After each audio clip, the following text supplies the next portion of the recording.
Candidate उसका vote अपने उसमें नहीं है। मैं आपको थोड़ा और पीछे ले जाता हूं। 2019 का लोकसभा चुनाव हुआ, बागपत से एक सुभाष कश्यप हमारे एक साथी हैं, वो कैंडिडेट थे, उनके अपने बूथ में उनका वोट नहीं था।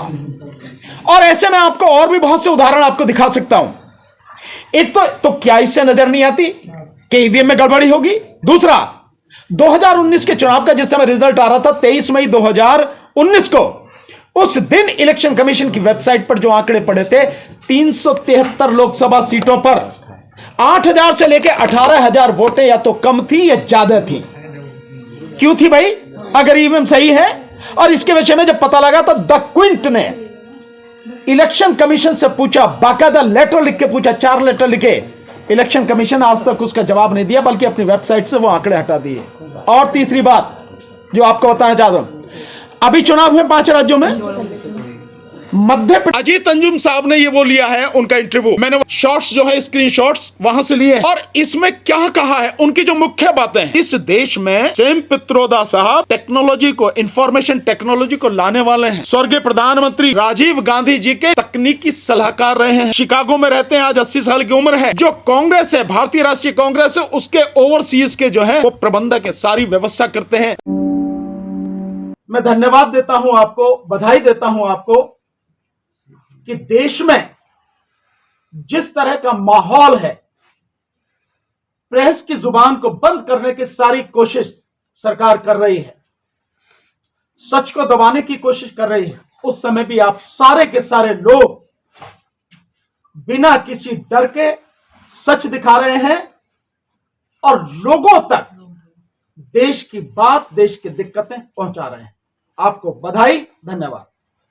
अब मैं आता हूं इस विषय पर, जो ईवीएम के मसले पर हमारे बड़े भाई श्री महमूद पराचा जी ने अभी जो आपको कहा कि 5 तारीख को यानी 5 जनवरी को पटियाला हाउस डिस्ट्रिक्ट कोर्ट के गेट नंबर 4 से शाम को 4 बजे हम लोग, जिसमें बड़ी संख्या में वकील होंगे और सिविल सोसाइटी के लोग होंगे, इलेक्शन कमीशन तक मार्च करेंगे और वहां उनसे निवेदन करेंगे कि जो 50 ईवीएम है, जो आपके लिए सबसे ज्यादा सुरक्षित आपको नजर आती हैं, वो आप सील करके हमें दीजिए, हैक करके दिखाएंगे, जैसा महमूद भाई ने आपके सामने रखा है। मैं इससे आगे की एक बात कहता हूं। महमूद भाई ने आपके सामने 2 चीजें रखती, एक तो इलेक्शन कमीशन वाली कि उसने कहा है कि भाई जो देश के लोग हैं वो जागरूक रहें कि किसी भी तरह से जो इलेक्शन का प्रोसेस है वो फ्री एंड फेयर होना चाहिए, इसके विषय में आप जागरूक रहें, कहीं कोई गड़बड़ी ना हो। एक बात। दूसरी बात, आप देखेंगे कि जो सिटीजन कमीशन ऑन इलेक्शंस पे बना है, उसकी अध्यक्षता किसने की है? Justice Madan B Lokur, supreme court के रिटायर्ड जज। 2021 में बना था ये, और 2021 में बनने के बाद अब उसकी रिपोर्ट दी गई है इलेक्शन कमीशन को।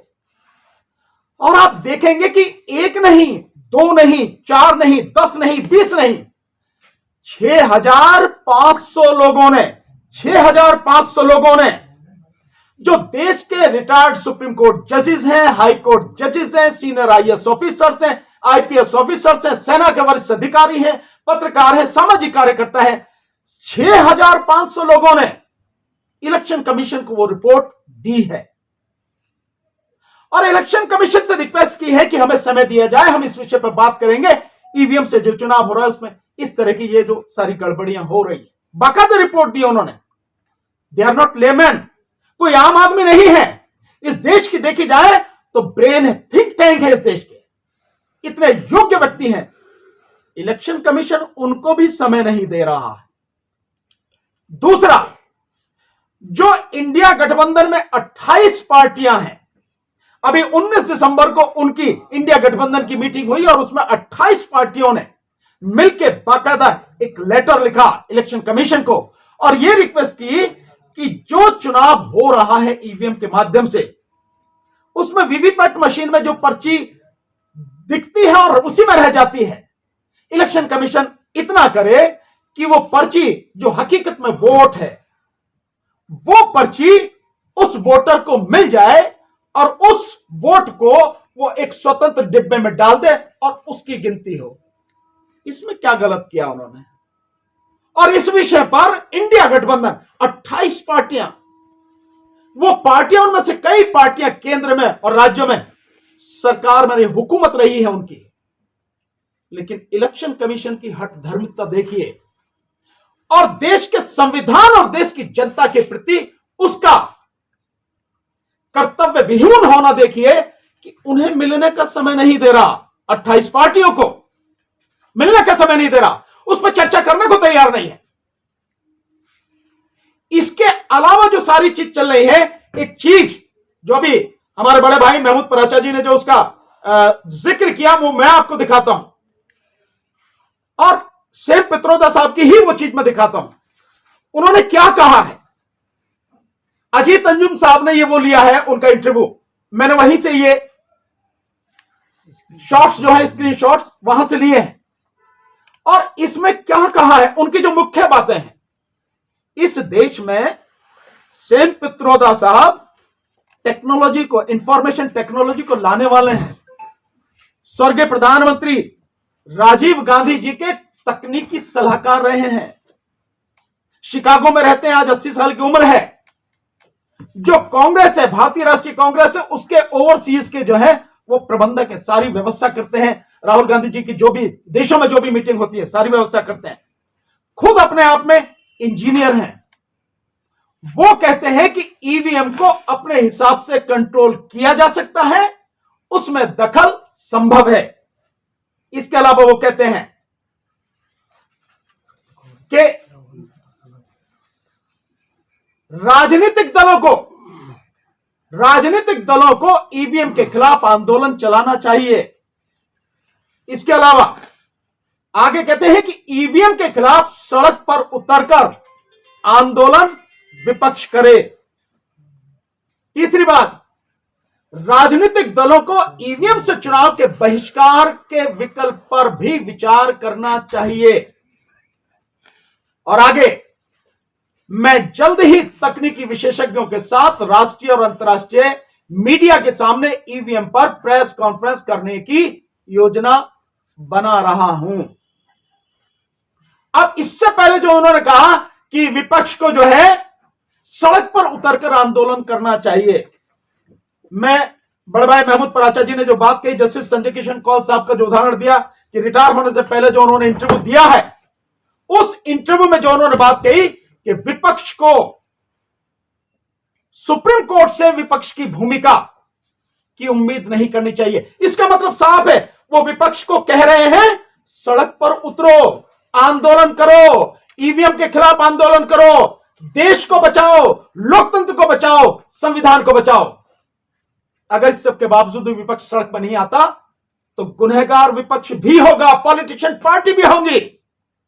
लेकिन सिविल सोसाइटी के लोग, जैसे हम लोग लगातार आंदोलन कर रहे हैं और जैसे हमारे भाई बड़े भाई महमूद पराचा जी आंदोलन कर रहे हैं, आदरणीय डीसी कपिल साहब लगातार आंदोलन कर रहे हैं, बहुत से लोग आंदोलन कर रहे हैं और सिविल सोसाइटी के जो 6,500 लोग हैं, ब्रिलियंट लोग, सुप्रीम कोर्ट जस्टिस से लेकर नीचे तक सारे, उन सब ने जो लिख के दिया, मतलब देश की जनता, सिविल सोसाइटी के लोग, पढ़े लिखे अनपढ़, सब ईवीएम के खिलाफ आंदोलन कर रहे हैं। हम लगातार इतने साल से कह रहे थे, किसी को समझ में नहीं आती थी, लेकिन जब 5 राज्यों में चुनाव हुआ और ईवीएम के माध्यम से गड़बड़ी करके जो 3 राज्यों को जीत लिया गया, जिसके विषय में 15,000 कंप्लेंट, मध्य प्रदेश के विषय में 15,000 कंप्लेंट 17 नवंबर को जब चुनाव हुआ था, उसके बाद 3 तारीख को ही सीजीआई साहब के सामने कंप्लेंट कर दी गई, जो नरेंद्र मिश्रा जी हैं उनके माध्यम से, और पिटीशन पड़ी हुई है, कुछ सुनवाई होगी, बाकी होनी, मतलब इतना सारा सब कुछ हो रहा है, फिर भी इलेक्शन कमीशन किसी की बात सुनने को तैयार नहीं है। सरकार फिर भी कुछ सुनने को तैयार नहीं है, ईवीएम से ही चुनाव कराने को बात कर रही है। और सबसे बड़ी जो आगे बात है, बात यह है कि आपने मोदी जी का सुना था, जब इस चुनाव के बाद में अपने गए हैं कार्यकर्ताओं को संबोधित कर रहे हैं, तो क्या कहते हैं, मुझे मोदी जी मत कहो, मोदी कहो।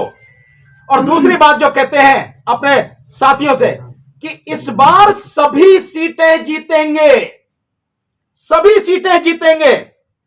आदमी कितना ही भी बड़ा तुर्रम खां क्यों ना हो, कितना ही भी इस देश की जनता उसको मानती हो, पसंद करती हो, प्यार करती हो, फिर भी सभी सीटें कोई नहीं जीत सकता। लेकिन प्रधानमंत्री मोदी दावा कर रहे हैं। क्यों दावा कर रहे हैं? क्योंकि उन्हें मालूम है ईवीएम उनके हाथ में है, इलेक्शन कमीशन उनकी जेब में है, इसलिए दावा कर रहे हैं।